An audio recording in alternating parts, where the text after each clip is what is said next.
I don't believe the Latino community has ever seen that there is a real chance that a Latino can be governor. I hope, not because I'm Latino, but I hope that the Latino community can realize they have a chance to be the vote that elects the next governor.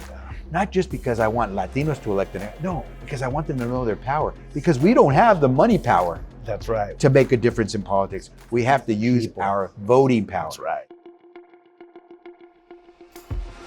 Welcome to this special episode of the Latino Vote podcast. Mike Madrid here by myself, by my lonely self this time, for one special reason. This episode is very unique, but I think we're going to be trying to adopt a number of these creative strategies over the course of the midterms, because there's so much happening in so many different parts of the country that there are times when Chuck is going to need to do things in his part of the country or a separate state solo. And I, of course, will do the same thing. I had the unique opportunity to sit down with Xavier Becerra, the now front-running candidate for governor, Democratic candidate for governor in the California primary. And if you have not been watching or listening or paying attention to social media, the California Democratic primary is kind of a mess. And everybody thinks it's a mess for different reasons, which, of course, is probably the subject and topic for another debate. The journalists are trying to figure out how to cover this. Democratic consultants and party leaders are extremely worried about a very remote chance that they will be locked out of this primary. I think it's more of a mess because I don't think the Democratic Party is able to figure out who they are.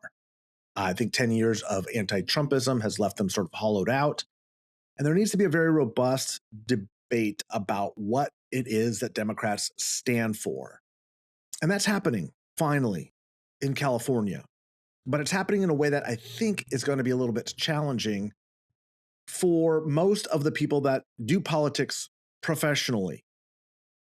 See, the establishment in both parties, I'm not just being openly critical about the Democratic Party here, but the establishment in both parties has this peculiar need to kind of predetermine outcomes, either formally or informally, and use the powers that be to kind of shut down and dissent amongst voices. And I have seen firsthand, those of you that know me and have been following me, I have seen firsthand what happens to a party when it stifles dissent.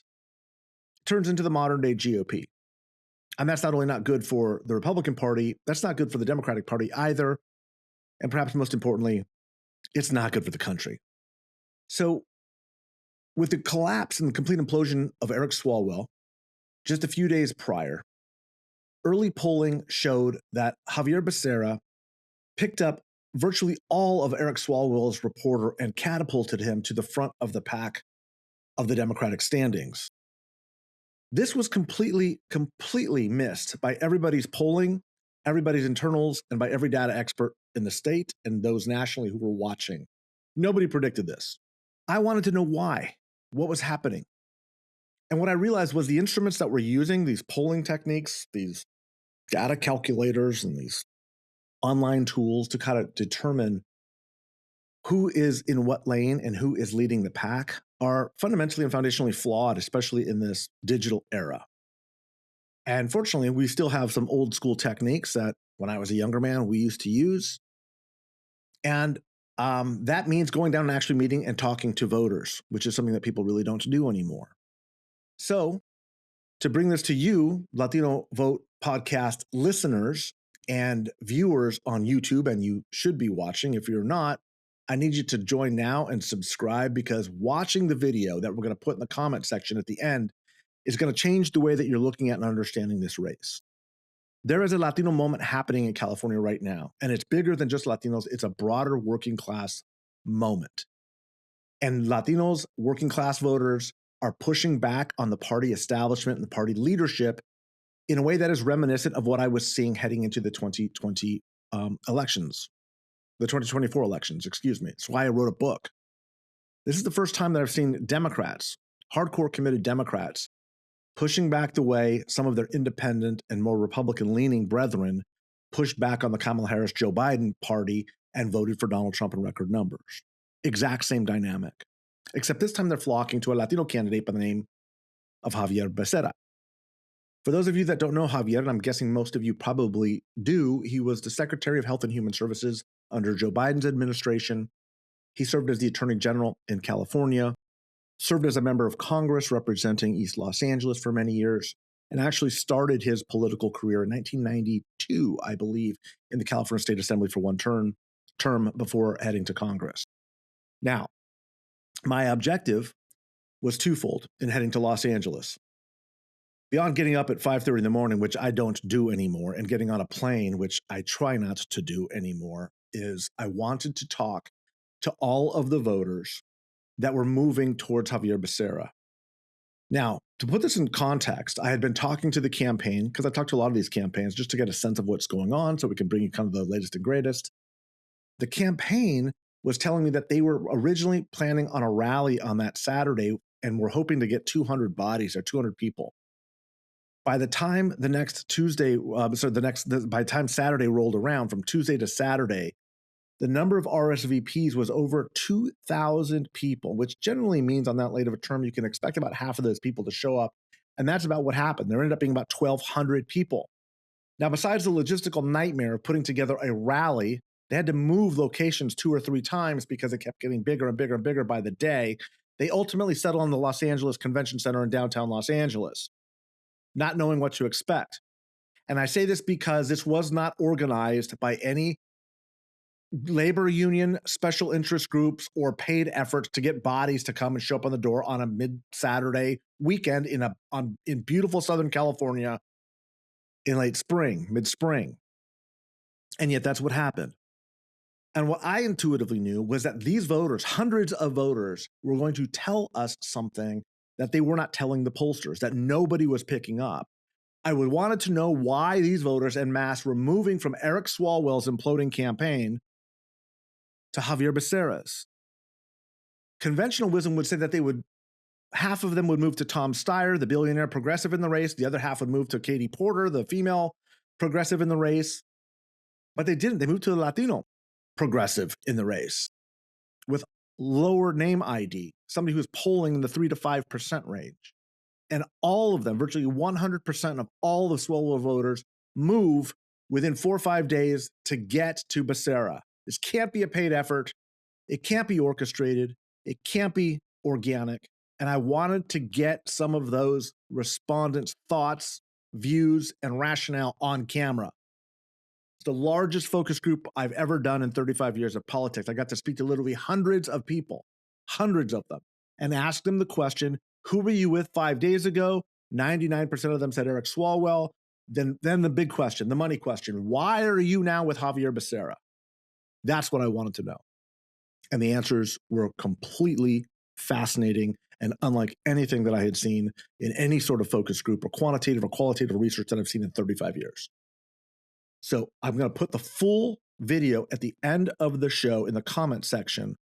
But first, and this was my second objective, I had the opportunity to sit down with Secretary Xavier Becerra to get his sense of the week that was probably one of the biggest in his political career, the day of the rally, which he told me was probably the biggest rally he'd ever had for one of his own campaigns in his entire time in public service, and what it meant for the Latino vote, the Latino community, and for the state of California, and quite likely for the rest of the nation. Take a listen, enjoy, let me know your comments, give me your feedback, and share this video. It's a big moment for our community.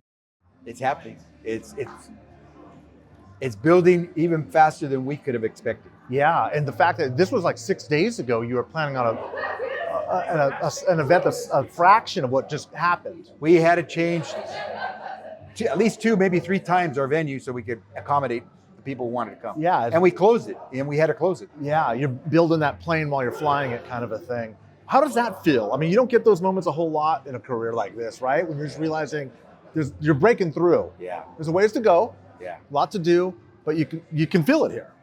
It's hard to describe because it's organic.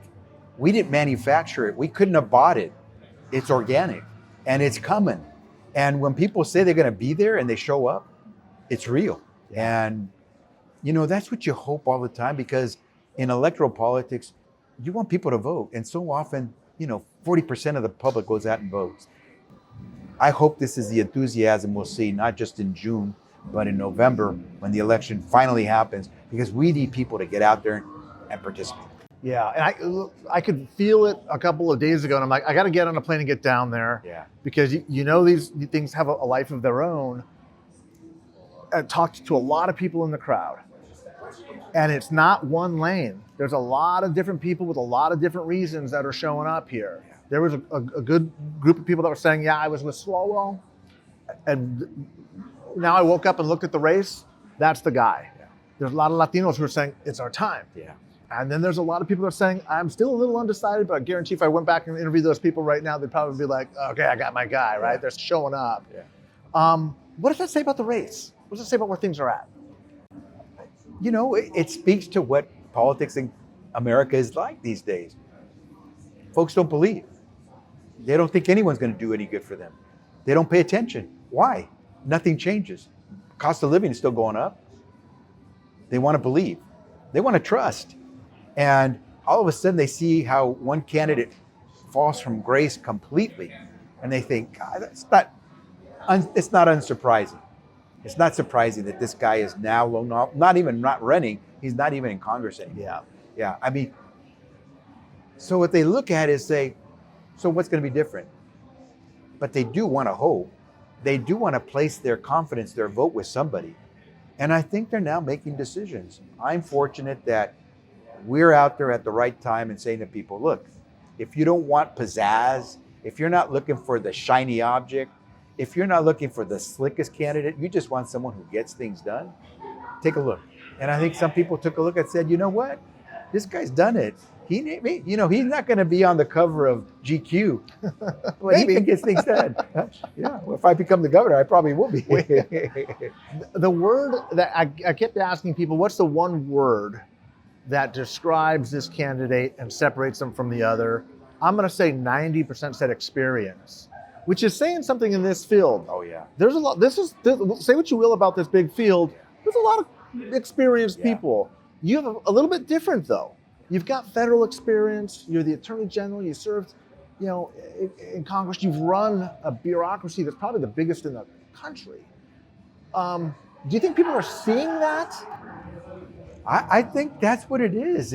It's maybe we call it experience, but I think most people look at it as he can deliver. The question you always get from people is, "What have you done for me lately? Why should I vote for you? What have you done for me lately?" Yeah. I think they're saying, okay, maybe he has done some things for us lately. He was Secretary HHS. He took us out of COVID. He was the AG. He defended us against Trump. Okay, I've seen what you've done. Okay, given the field, I want someone who's actually done these things. You're going to make a promise. Show me how you're going to deliver. I think they're looking at me and saying, this guy knows how to deliver. It seems that healthcare is also rising as an issue too. Affordability is there; it's always there, but there's a big overlap between affordability and healthcare. Yeah. Talk about that. Talk about what you're uniquely positioned to do here. It sure helps to have by my side for the last 40 plus years, someone who knows healthcare in and out. And Carolina has, she's one of those physicians that's always cared about not just the patient, but the people. When you're an OBGYN, you have your patient. You want to make sure that delivery goes well. But she cares about how those patients, before they become pregnant, have lived their lives so they will have a healthy pregnancy. She cares about how the people have had an opportunity to live healthy lives so they can be ready. Healthcare is one of those things where we have turned it into essentially a commodity. And so you shop for it when you can afford it. If you can't afford it, you don't go to the store to get it. Unfortunately, that's the worst way to do healthcare, is to wait till it gets really bad. That's why when people have diabetes and they wait too long, they end up with amputated legs. That's why they lose their sight. We can't have that. And Mike, I think the most important thing we can do is have a governor who says, no, we're not, just because we think Trump has taken too much money or the budget deficit we got to balance. No, we should not say that, well, healthcare is on the chopping block, because we're talking about people's lives are on the chopping block. I'm not going there. I know that, not just as a secretary at HHS. I know that from defending the Affordable Care Act as AG. I know that as the son of two working class parents who always had to count their pennies for whatever they did. You heard that from the crowd too. People, that working class experience is connecting. Yeah. Early morning flight, I'm on the plane coming down. I'm thinking about your experience, and something occurs to me. You were never in the assembly, were you? 1 2 year term. You were 1 2 year term. But you've got meet a lot of people as an incoming governor. I think that might be an advantage. You've got all this experience, but you kind of don't have the baggage of a lot of, Yeah. you know what I'm saying? Yeah. Is that fair? It's interesting. I will have more legislating experience when I become governor than anyone in the legislature. Yeah. I will have more executive experience than any of the candidates who are running for governor. And so it also says I'm old, but what it says is I'm experienced. I've done those things. And right now, this isn't a time to just, frolic. People are trying to figure out how to survive in California. You need someone who's fallen. My experience means I've fallen a whole lot of times. Yeah. And not everything's been a success, but you recognize that falling is not failure. It just means you learn how to get up faster and stronger and quicker. And that's what I think I have, is I got the kind of experience that you may look at me and say, that guy's not the hare, the rabbit, he's the tortoise. But at the end of the day, when I get to the finish line first and people say, how the heck did he do that? Experience. That's what most of the people in that line were saying, is that's what they were looking for. I just think it's fascinating. You've been able to be the most experienced candidate in the race and kind of the most outsider at the same time. It's really remarkable. One last question. Your whole career has been tracking with the rise of our Latino community here. That brass ring is there as a governor. It's something that we've all hoped for and looked for. Do you feel that this is a different moment than from when you first ran for office? Does it feel the same? Is it different? As somebody who's been through all of it, through our whole story. Yeah, and Mike, you probably know this better than anybody. I mean, you've written about it. You've pontificated, and you've been right more often than you've been wrong. The Latino community has never consolidated for any one particular candidate, certainly not a Latino candidate. But I don't believe the Latino community has ever seen that there is a real chance that a Latino can be governor. And I hope, not because I'm Latino, but I hope that the Latino community can realize they have a chance to be the vote that elects the next governor. Not just because I want Latinos to elect the next, no, because I want them to know their power. Because we don't have the money power. That's right. To make a difference in politics. We have to use our voting power. That's right. And so that's why I would like it to be there. But here's the power of this. If the Latino community starts to come together, I bet you the Black community comes with us, because our experiences are so similar in so many ways. The Asian American community, I think they come with us. And you know what? A lot of the folks in the white community, working class, they're going to say, this guy is the son of a working class family. I think they say, maybe he eats more tacos than I do, but you know maybe what? Not. Yeah, maybe not. That's right. Maybe. But I think they're going to see that we can relate. And that's what I want more than anything else. That was the crowd he built today. What a week. What an event. Thank you for your time. Appreciate you. I'm glad you were here. I'm glad you got to witness this, because it's history. It's this week. This has been a moment for sure. Yeah. Thank you so much.